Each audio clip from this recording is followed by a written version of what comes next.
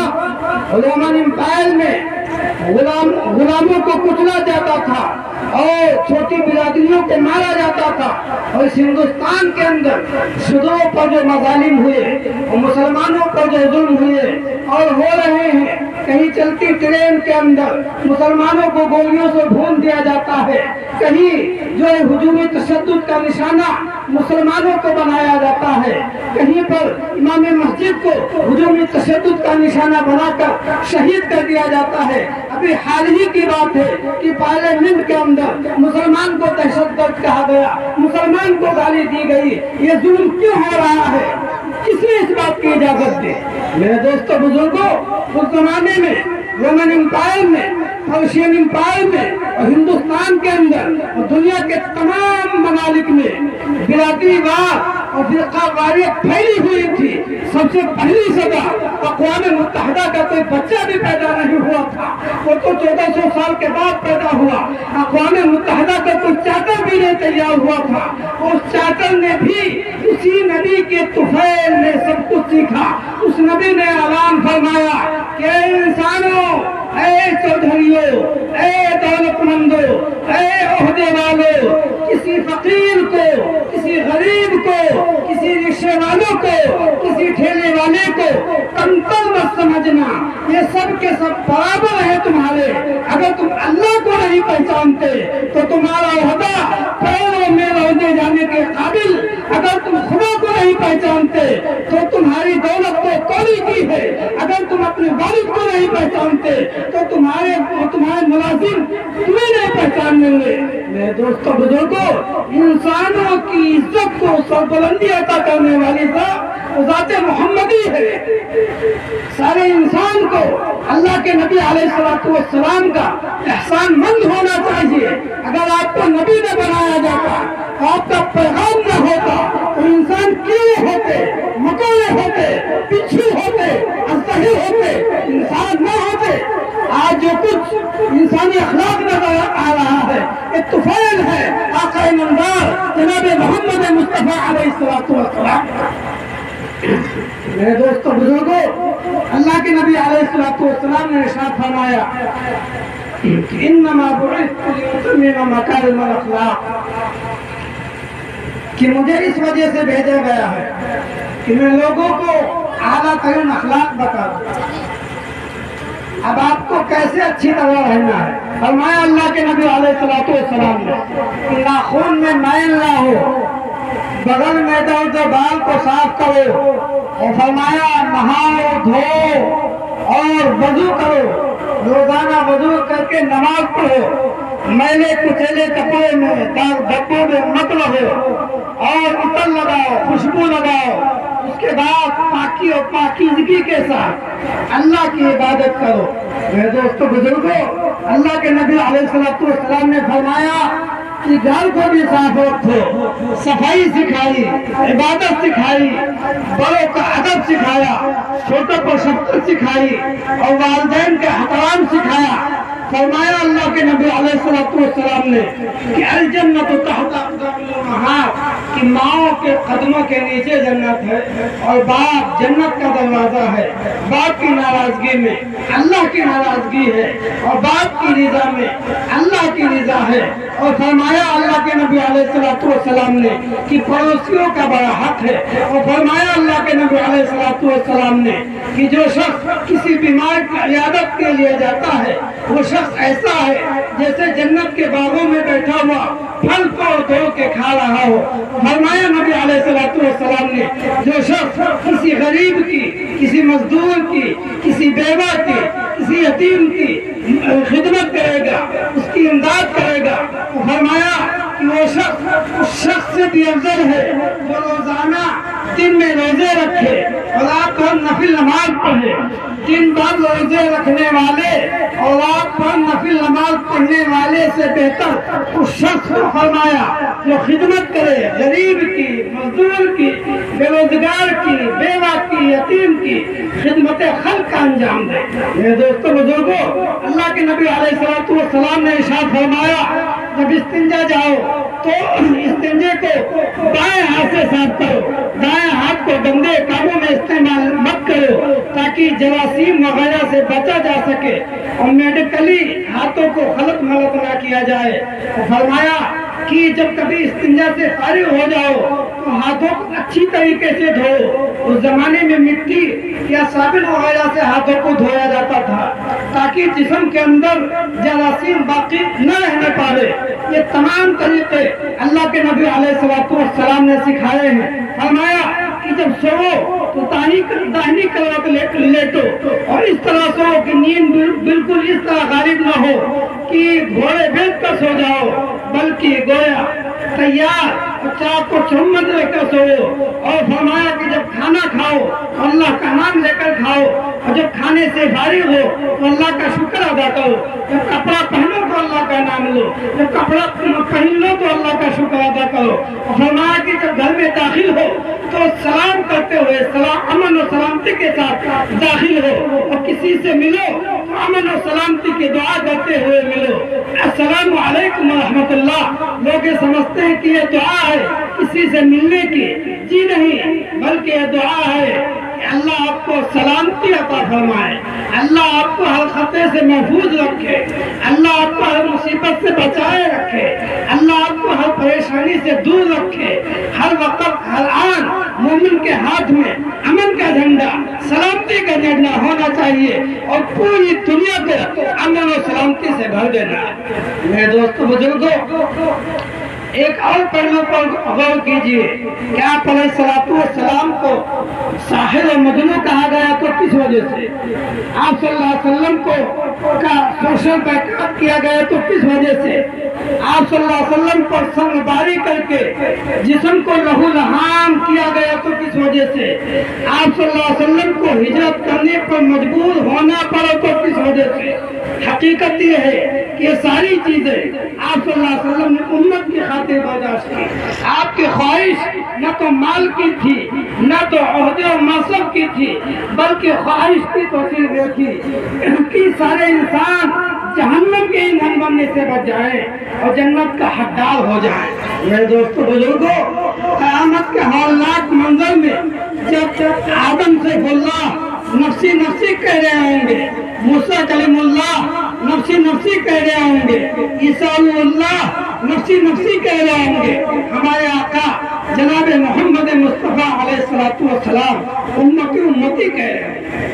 میرے دوستو بزرگوں، جس پیغمبر کو اپنے گنہگار امت سے اس قدر انتہا درجے کی محبت ہو، کیا اس امت کو نبی علیہ السلام سے محبت نہیں ہونا چاہیے؟ ضرور ہونا چاہیے۔ میرے دوستو بزرگوں، اللہ کے نبی علیہ السلام سے صحابہ کرام نے جو ہے دین دنیا کی تمام چیزوں سے زیادہ محبت کی۔ ایک صحابی رسول ہیں، ایک جنگ کے موقع پر جب جنگ ختم ہوئی تو اللہ کے نبی علیہ السلام نے لاشوں کو اکٹھا کیا تو دیکھا کہ سعد نہیں ہے، تو اللہ کے نبی علیہ السلام نے حضرت نعمان رضی اللہ تعالیٰ عنہ سے فرمایا کہ نعمان جاؤ سعد ابن ربیع کو تلاش کر کے لاؤ۔ نعمان کہتے ہیں کہ میں نے زندوں میں دیکھا تو مجھے سعد نہ ملا، میں لاشوں میں دیکھا تو مجھے سعد کی لاش نظر نہ آئی، میں زخمیوں میں گیا تو سعد ابن ربیع تڑپ رہا تھا، میں قریب ہوا، میں نے اللہ کے نبی علیہ السلام کا سلام کہا تو وہ جب اللہ کے نبی علیہ السلام کا سلام ان کے کانوں میں پڑا تو تڑپ کر اٹھنا چاہتے تھے، پھر بھی پڑھتے تھے، پھر اٹھتے تھے، پھر بھی پڑھتے تھے، جب اٹھ نہ سکے تو انہوں نے کہا فزت برب الکعبہ، رب کعبہ کی قسم میں کامیاب ہو گیا کہ میرا آخری وقت آیا، مجھے رسول اللہ صلی اللہ علیہ وسلم کا سلام مل گیا۔ میرے دوستوں بزرگوں، اس کے بعد انہوں نے نعمان سے کہا کہ نعمان میرے قوم کے انصاریوں کو جمع کرنا اور جمع کر کے کہنا کہ تمہارا سردار دنیا سے چلا گیا لیکن اس کی آخری وصیت یہ تھی کہ محمد صلی اللہ علیہ وسلم پہ آنچ نہ آنے پاوے، محمد صلی اللہ علیہ علیہ وسلم کے دامن آگے شہید ہو جانا، پیچھے شہید ہو جانا، دائیں شہید ہو جانا، بائیں شہید ہو جانا، لیکن محمد مصطفیٰ علیہ السلام پر آنچ نہ آنے پاوے۔ نعمان کہتے ہیں اس کے بعد انہوں نے کلمہ شہادت پڑھا اور دنیا سے چلے گئے۔ نعمان کہتے ہیں کہ میں تڑپتا رہا، میں مچلتا رہا اس کے عشق کو دیکھ کر، اس کے پیار کو دیکھ کر، اس کی محبت کو دیکھ کر ساری رات روتا رہا۔ صبح ہوئی تو سارا واقعہ میں نے اللہ کے نبی علیہ السلام سے بیان فرمایا۔ اللہ کے نبی علیہ السلام کی آنکھوں سے آنسو نکل آئے۔ آپ صلی اللہ علیہ وسلم نے دعا کے لیے ہاتھ اٹھا دیے کہ اے اللہ ساتھ سے میں بھی راضی ہوں، تو بھی راضی ہو جا۔ نعمان کہتے ہیں یہ دعا تو ہو گئی، چند دنوں کے بعد میں مدینہ کی گلیوں سے گزر رہا تھا کہ میں نے دیکھا صدیق اکبر رضی اللہ تعالیٰ گھر کے باہر چبوترے پہ بیٹھے ہوئے ہیں۔ حضرت صدیق اکبر رضی اللہ تعالیٰ عنہ کے سینے پہ ایک چھوٹی سی بچی کھیل رہی ہے۔ میں نے پوچھا کہ ابو بکر یہ آپ کی بچی ہے؟ حضرت صدیق اکبر رضی اللہ تعالیٰ عنہ نے فرمایا کہ نہیں، یہ میری بچی نہیں ہے۔ میں نے پوچھا کہ آپ کے بیٹے عبد الرحمن کی بچی ہے؟ فرمایا میری پوتی بھی نہیں ہے۔ میں نے پوچھا پھر یہ کس کی بچی ہے کہ آپ اسے چومتے ہیں اور چاٹتے ہیں؟ تو حضرت صدیق اکبر رضی اللہ تعالیٰ عنہ نے فرمایا کہ نعمان تجھے نہیں معلوم یہ صحابی ابن ربیع کی یتیم بچی ہے، تو اس کا آخری وقت آیا، اسے رسول اللہ صلی اللہ علیہ وسلم کا خیال تو آیا لیکن اس یتیم بچی کا خیال نہیں۔ میرے دوستوں بزرگوں، صحابہ اکرام رضی اللہ تعالیٰ عنہ نے طاقتور دشمنوں سے ٹکرا کر قیامت تک آنے والے مسلمانوں کو یہ پیغام دیا ہے کہ کبھی اللہ نہ کرے اسلام اور مسلمانوں کے خلاف کڑا وقت آئے تو قلت سے پریشان مت ہونا اور کثرت سے ملعون مت ہونا، اور اللہ کی ذات پر یقین کرتے ہوئے کفر کے مقابلے میں، شرک کے مقابلے میں ڈٹ جانا۔ لیکن آج اے مسلمان، ہماری اور تمہاری حالت کیا ہے کہ آج ہم دنیا کے اندر 1 ارب اور 60 کروڑ سے بھی زیادہ ہیں، لیکن کفر کی آنکھوں میں آنکھیں ڈالنے کی جرأت ہمارے اندر نہیں رہی۔ اصل بات یہ ہے کہ آج ہمارے اندر ایمانی جذبہ نہیں رہا۔ آج ہم جھوٹے قائد اور جھوٹے لیڈر کی خاطر قربانی دے سکتے ہیں، سیاست کی خاطر قربانی دے سکتے ہیں، قومیت کی خاطر قربانی دے سکتے ہیں، لیکن دین کی خاطر قربانی دینے کا جذبہ نہیں رہا۔ میرے دوستوں بزرگوں، تم تو انقلابی امت ہو، تم نے ہر دور میں اخلاق کا رخ موڑا ہے اور آج بھی حالات کو بدل سکتے ہو۔ اٹھو، قرآن کو پکڑو اور سنت نبوی کا دامن تھامو، اور اپنے اندر روح بلالی شانی فاروقی پیدا کرو۔ تمہارا زمان علوم و اقتدار سے بدل جائے گا، تمہارا مستقبل، تمہارا فیوچر تم سے اسی کا مطالبہ کر رہا ہے۔ اللہ تبارک و تعالیٰ ہم سبوں کے کہنے سننے سے زیادہ عمل کرنے کی توفیق فرمائے۔ آمین و آخر دعوانا الحمدللہ رب العالمین۔ ماشاءاللہ۔